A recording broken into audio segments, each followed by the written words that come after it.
Yo yo yo, salut les turfeuses, salut les turfeurs, bienvenue pour un nouveau pronostic de Benoît Requin. Ok, place au pronostic du quintet du lundi 13 avril, direction Auteuil pour le prix Gaston Braner. 3600 mètres, 16 partants, réunion 1, course 1, indice de confiance 2 sur 5.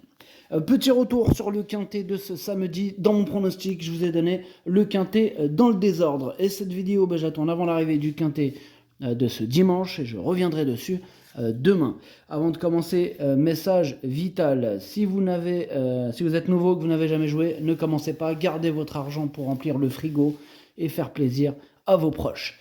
Pour les habitués, ce sera évidemment exactement le même message. Maintenant, ceux qui veulent rester dans le combat, et s'ils le souhaitent, j'ai mis à disposition le bouton rejoindre, donc directement via YouTube, niveau 1 pour ma sélection écrite, niveau 2 pour ma stratégie, ce que vous pouvez retrouver en description en description de la vidéo ou alors en commentaire épinglé.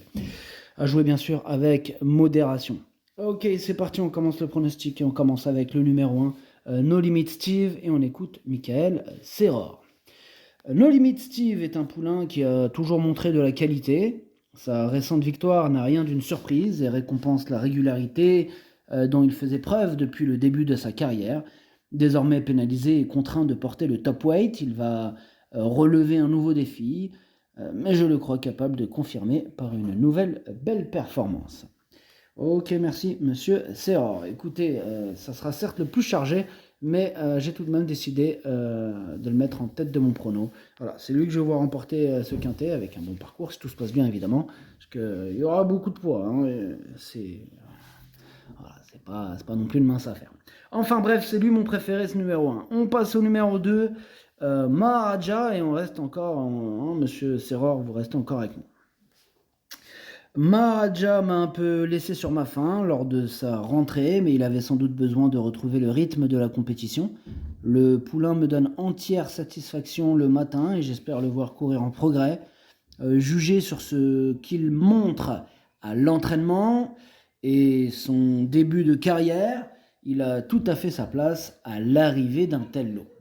Ouais, et je pense aussi qu'il a tout à fait sa place à l'arrivée dans ce lot. Je le trouve compétitif, ce numéro 2. Lui aussi, il fait partie de ceux qui vont porter le plus de poids. Voilà, le numéro 2. Donc, les deux plus gros chargés, c'est le numéro 1 et le 2. En tout cas, voilà, ce numéro 2, malgré la lourde charge, je l'ai gardé dans mon prono 5e. On passe au numéro 3, Mélinos de Charny. Ce numéro 3, je ne l'ai pas retenu, mais attention, c'est quand même lui le chef et le capitaine de ma petite liste des possibles casseurs de tickets repérés. Attention. On enchaîne avec le numéro 4, Secret d'Alcove, et on écoute Joël Boinard. Secret d'Alcove est en bonne forme pour effectuer sa rentrée, mais il n'a aucune marge au poids. C'est un cheval bien né. Il a couru 4 fois en haie à Auteuil avant d'être orienté sur le steeple car il manquait de vitesse. Il va faire de son mieux ici et cette course nous permettra de le juger sur sa valeur handicap. Ok, merci Monsieur Boinard. En tout cas, c'est le numéro 4. Je pense que dans ce lot, il pourrait peut-être grappiller une petite place. Voilà, je le gardais en toute fin de combinaison, donc méfiance. On passe au numéro 5, Tigresse du Berlay, et on écoute Marcel Roland. Encore. Non, pas encore. Tigresse du Berlay vient de terminer 4e d'une épreuve similaire alors qu'elle n'était pas à 100%. J'ai en effet un virus qui tourne dans l'écurie depuis quelque temps et j'ai du mal à m'en débarrasser.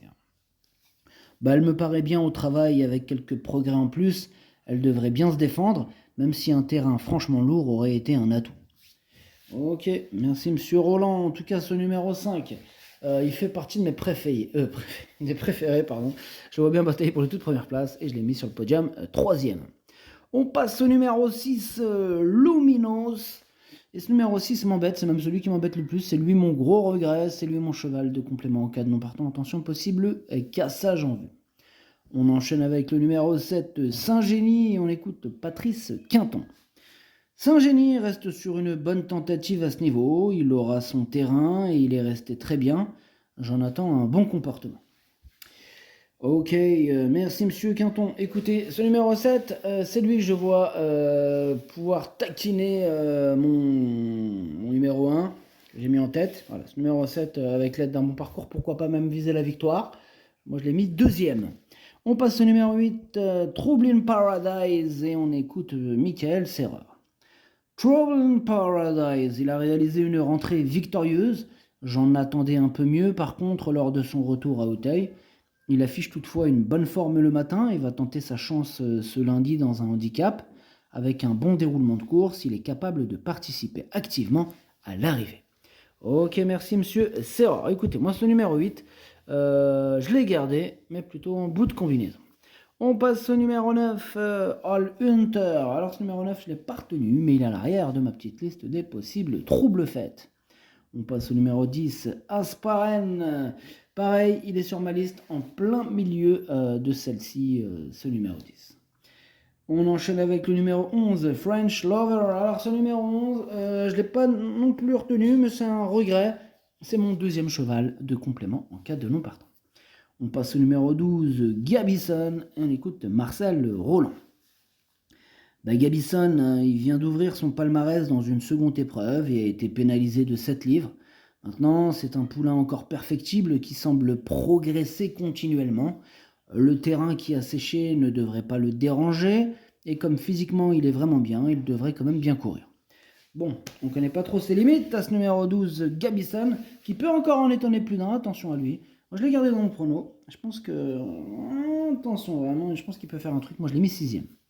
On passe au numéro 13, Raffle Princess. Ce numéro 13, je ne l'ai pas du tout retenu. Tout comme d'ailleurs le numéro 14, Que de la frime. Alors lui non plus, je ne l'ai pas retenu.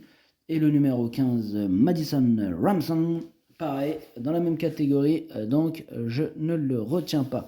Et nous terminons avec le numéro 16, MC Lord. Et on écoute Hugo Mérienne. MC Lord, il aurait été mieux en seconde épreuve. Cependant, il bénéficie d'un petit poids, ce qui peut lui permettre de venir accrocher une allocation. Ouais, moi il me plaît beaucoup ce numéro 16. Je me dis qu'en bas de tableau, alors certes, voilà, il peut tomber sur plus fort que lui dans cette épreuve, mais voilà, avec ce petit poids, ça peut peut-être compenser. Je me dis qu'il peut faire afficher son numéro dans les 5. C'est pour cette raison que je l'ai gardé. Et je l'ai mis assez haut, en plus je l'ai mis 4ème. Le pronostic, ça donne As, 7, 5, 16, 2, 12, 8 et 4. Merci d'avoir suivi cette vidéo. N'hésitez pas à mettre un pouce bleu.